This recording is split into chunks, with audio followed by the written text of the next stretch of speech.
Baiklah teman-teman, kami akan memaparkan tugas kelompok kami. Sebelum kami mulai, saya persilahkan Ketua Kelompok untuk memperkenalkan anggota kelompoknya. Assalamualaikum warahmatullahi wabarakatuh. Kami peserta pelatihan dasar CPNS tahun 2021, Pemerintah Kabupaten Parigi Motong, Angkatan 21, Kelompok 2. Kami akan memaparkan tugas kelompok analisis isu lingkungan di tempat kerja. Adapun nama-nama anggota kelompok, yang pertama, saya Rako Ferry Christian sebagai Ketua Kelompok. Yang kedua, Saida Syam. Yang ketiga, Satya Adi Putrawan. Yang keempat, Sri Handayani. Yang kelima, Sri Rekaria Karim. Demikian tadi perkenalan anggota kelompok kami dari Pak Ketua. Kami ucapkan terima kasih. Selanjutnya kami akan mendiskusikannya melalui Zoom ini. Sebelum kita lanjut ke Diskusi, ada saran dari Ibu Aida bagaimana kita berdiskusi dengan baik. Saran saya mungkin akan lebih baik kalau misalnya per satu isu kita bahas tuntas. Jangan dari isu kedua ke isu 5 ke isu 1. Mungkin lebih baiknya kalau dari isu 1 kita bahas tuntas. Dari isunya, apakah ancamannya seperti apa? Apakah berkaitan enggak? Atau mungkin ada yang kurang mau ditambahkan. Terus dari segi hambatannya juga, apakah sudah sinkron dari ancamannya? Begitupun dengan gangguan beserta ke tantangannya. Jadi kita bahas tuntas dulu satu, nanti kita beralih ke isu lainnya. Berarti di share screen. Ya.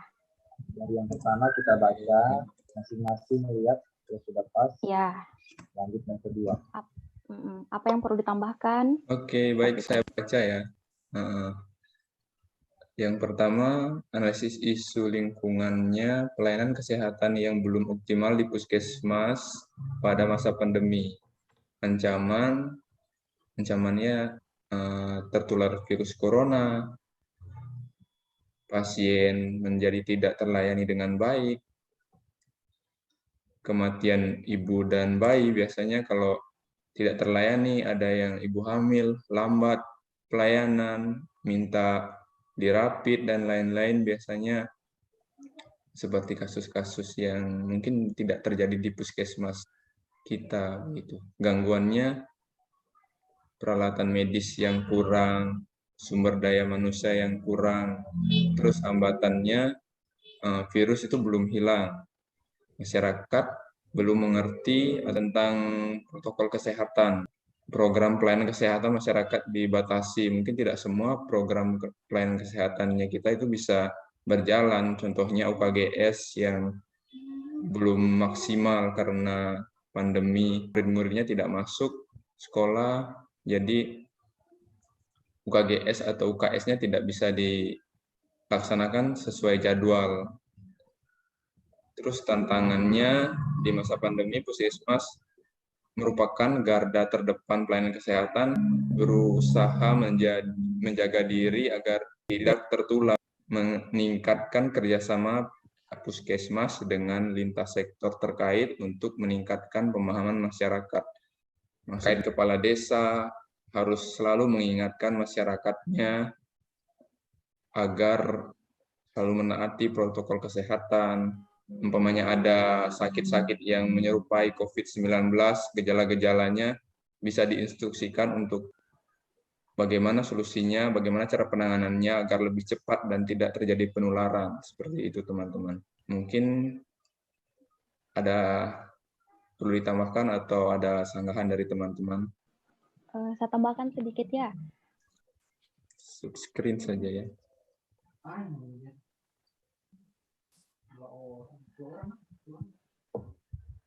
Untuk isu pertama, di hambatan kita tambahkan terbatasnya stok APD pada nakes.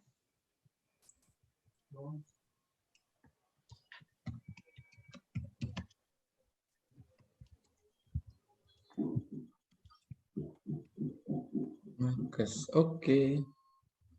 Baru ancamannya itu petugas medis berisiko tertular virus corona, virus COVID-19.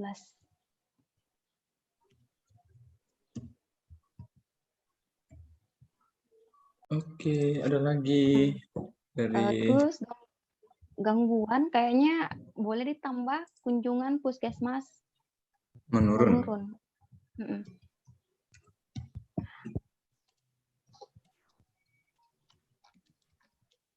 Terus yang gangguan pertama kan sudah dialihkan ke hambatan, jadi boleh dihapus saja. Ya.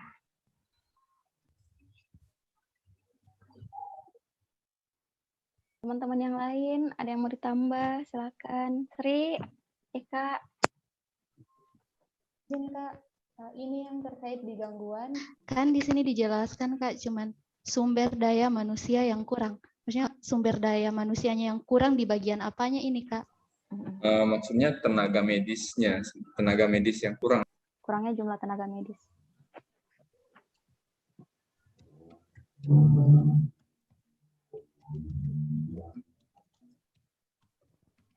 Sudah? Bagaimana? Ada lagi mungkin? Pas. Lanjut ya, kedua ya. Mungkin dari Saudara Ya, Rako lanjut. paparkan yang kedua ini. Iya, analisis isu lingkungan yang saya angkat di tempat kerja, kurangnya pengetahuan masyarakat tentang diberhentikannya tayangan BPJS Kesehatan oleh Pemda. Mungkin tidak semua mengalaminya di puskesmas. Dipahami judulnya? Oke, siap. Lanjut. Ancamannya di sini kita sudah bahas tadi. Terbatasnya suplai, yang pertama terbatasnya suplai obat dan bahan medis habis pakai bersumber dana APBD atau PKD. Yang kedua, angka kesakitan menjadi meningkat, masyarakat yang berkunjung menjadi berkurang, mungkin karena ribetnya pengaktifan kartu mereka lagi. Kemudian risiko terjadinya tindak kekerasan pada nakes, baik secara fisik maupun non-fisik, karena masyarakat yang dijelaskan mungkin ada yang tidak terima dengan penjelasan nakesnya. Mereka tahunya cuma dilayani terus, sehingga terjadi kekerasan fisik maupun non-fisik pada tenaga medis. Oke, hambatannya kurang optimalnya pelayanan dari pihak puskesmas terhadap seluruh masyarakat. Di sini, ya, karena sumber macam seperti tadi dana obat seperti ancamannya, terbatasnya obatnya, jadi pelayanan kita terhadap masyarakat menjadi berkurang. Mungkin kehabisan obat, kehabisan bahan medis habis pakai. Hambatannya karena tidak validnya data peserta BPJS di Dinas Sosial dan BPJS Kesehatan, sehingga Pemda belum bisa tanda tangan kontrak dengan pihak BPJS Kesehatan. Itu yang pernah hambatkan. Tantangannya, puskesmas harus tetap memberi pelayanan sebaik mungkin kepada seluruh masyarakat tanpa pandang status kepesertaan BPJS Kesehatan. Seperti kita tahu, tidak mungkin pasien datang, kita cek kartunya, kartu tanggungan Pemda, tidak mungkin kita suruh pulang tanpa layani. Otomatis kita harus tetap layani dengan sosialisasi untuk pengaktifan kartunya. Yang kedua, Pemda harus melakukan sosialisasi terkait tidak ditanggungnya BPJS yang ditanggung oleh Pemda. Demikian, mungkin ada tambahan lagi. Kalau dari saya sudah fix. Dari teman-teman? Bagaimana teman-teman, sudah fix ya? Supaya bisa lanjut lagi ke berikut atau masih ada? Oke, berarti sudah. Screen lagi.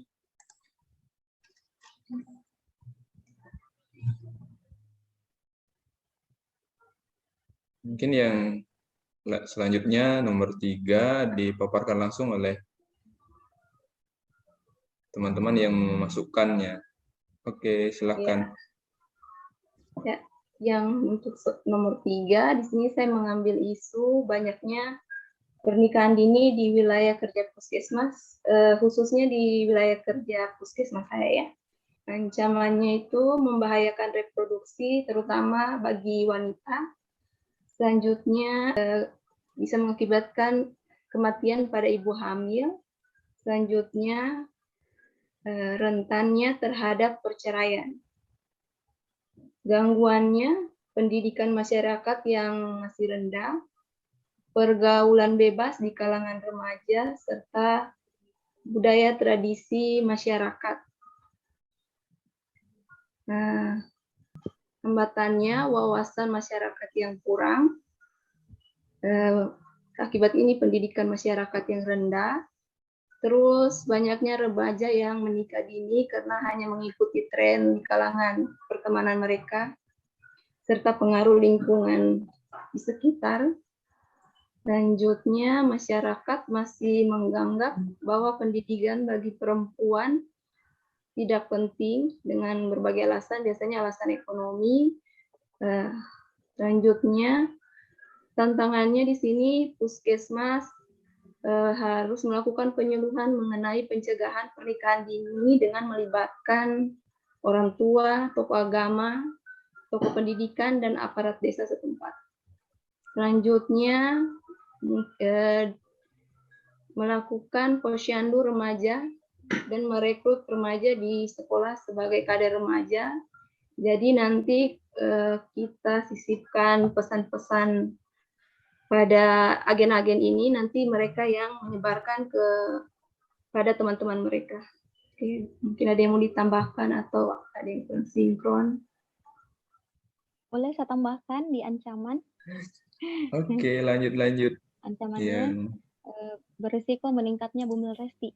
Karena biasanya kan bumil resti itu dengan resiko tinggi rata-rata, selain karena jarak kehamilannya, selain karena ada faktor lain, usianya juga menjadi faktor utama kenapa bisa menjadi resiko tinggi. Terus juga kalau menurut saya kayaknya stunting masuk juga ya, pernikahan dini, karena biasanya kan di usia dini kebanyakan remaja itu belum siap menjadi seorang ibu. Jadi kadang mereka belum paham tentang kehamilan, belum paham tentang gizi. Ditanggapi dulu teman-teman, siapa tahu saya ada keliru. Sri, Eka, Rako, tanggapi dulu pendapatku ya, tentang stunting. Kalau saya sih setuju ya, karena gizi ibu hamil itu kadang kan masih belum cukup begitu. Iya, mungkin kalau ibu remaja, dia belum siap untuk hamil, mungkin dia pemikirannya belum ke sana kan, mempersiapkan diri untuk hamil, jadi gizinya belum tercukupi, tahu-tahu sudah hamil begitu ya. Iya. Di tantangan perlu dibuatnya perdes batas usia menikah. Begitu perlunya penguatan perdes untuk mengatasi pernikahan usia dini. Siap. Perlunya penguatan perdes untuk mengatasi pernikahan usia dini. Perlunya penguatan. Kalau berbicara penguatan kan berarti bisa jadi sudah ada, bisa jadi baru mau dibuat. Penguatan perdes. Ini penguatan perdes untuk menekan pernikahan usia dini.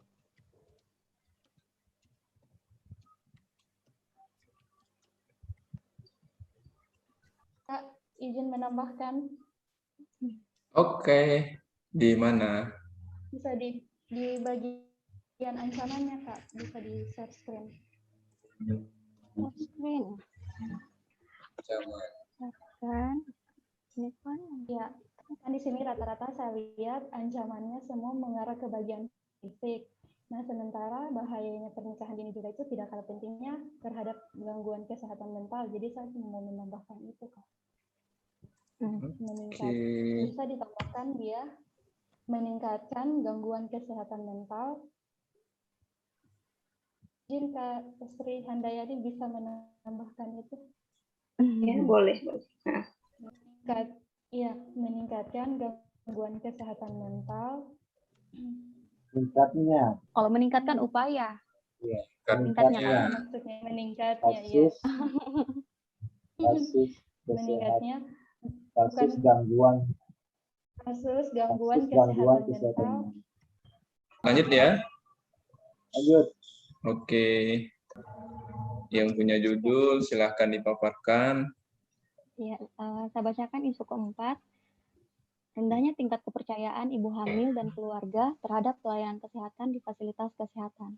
Adapun ancaman yang ditimbulkan, yaitu persalinan di dukun meningkat, beresiko pada kematian ibu dan bayi, beresiko tindakan kekerasan pada tenaga kesehatan. Gangguannya, ibu bersalin beresiko mengalami perdarahan dan infeksi.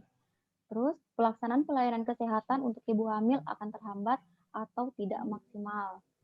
Hambatannya, pertolongan persalinan untuk kasus resiko tinggi, perdarahan, dan lain-lain menjadi sulit tertolong saat dilakukan rujukan, yang disebabkan lambatnya pengambilan keputusan dari pihak keluarga. Tantangannya, sosialisasi tentang kesehatan ibu dan anak itu harus selalu digalakkan di masyarakat. Lintas program puskesmas, baik itu KIA, SDIDTK, Tumbang, Gizi, PKPR, dan lain-lain, itu harus bekerja sama dengan lintas sektor terkait, seperti camat, BKKBN, KUA, Babinsa, Babin Kamtipmas, Kades, Ketua BPD, Kadus, tokoh agama dan tokoh masyarakat dan tokoh agama harus segera membuat program bersama agar dapat menekan angka persalinan dukun. Terus, tantangan terakhir, bagaimana pemerintah desa itu harus berupaya mengeluarkan peraturan desa yang sifatnya mengikat serta wajib ditaati bagi seluruh ibu hamil maupun pihak keluarganya. Ibu hamil yang melahirkan di dukun wajib dikenai sanksi atau denda. Mungkin ada teman-teman. tanggapan dari teman-teman lain. Mungkin ada yang supaya kembali lagi ke screen.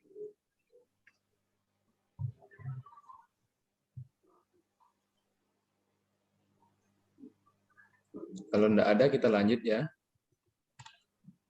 Gimana? Lanjut? Eka, rokok, tambah senyum-senyum rokok. Oke, berarti Kayaknya kalau mau sudah ditambah. senyum itu lanjut berarti. Oke. Yang kelima, silahkan dibacakan oleh yang memajukan judulnya. Iya, Kak.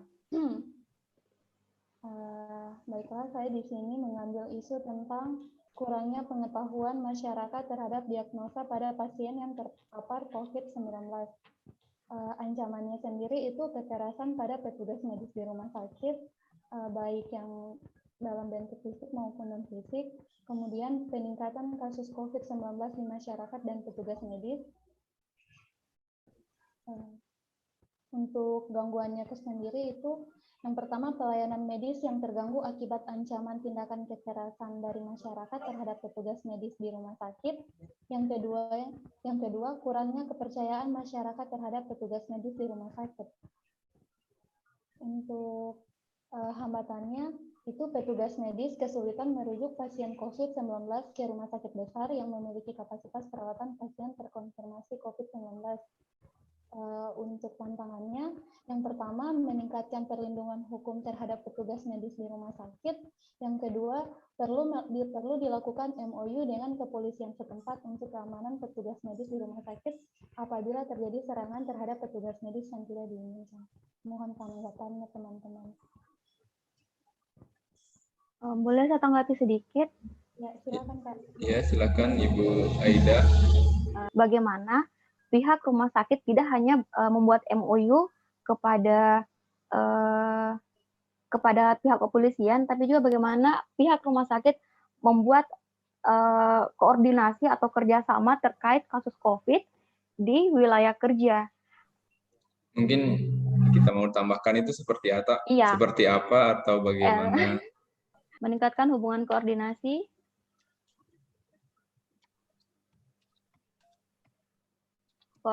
pada pihak puskesmas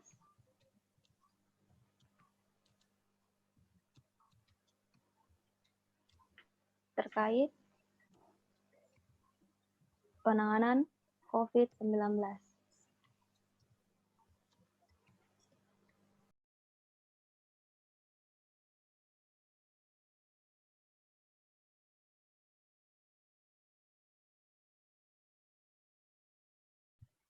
Sudah ya? Oke, demikian diskusi dari kelompok kami. Saya ucapkan terima kasih untuk teman-teman yang sudah bergabung. Hasil diskusi tadi akan kami perlihatkan kembali.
Selanjutnya, kami persilahkan kelompok 1 untuk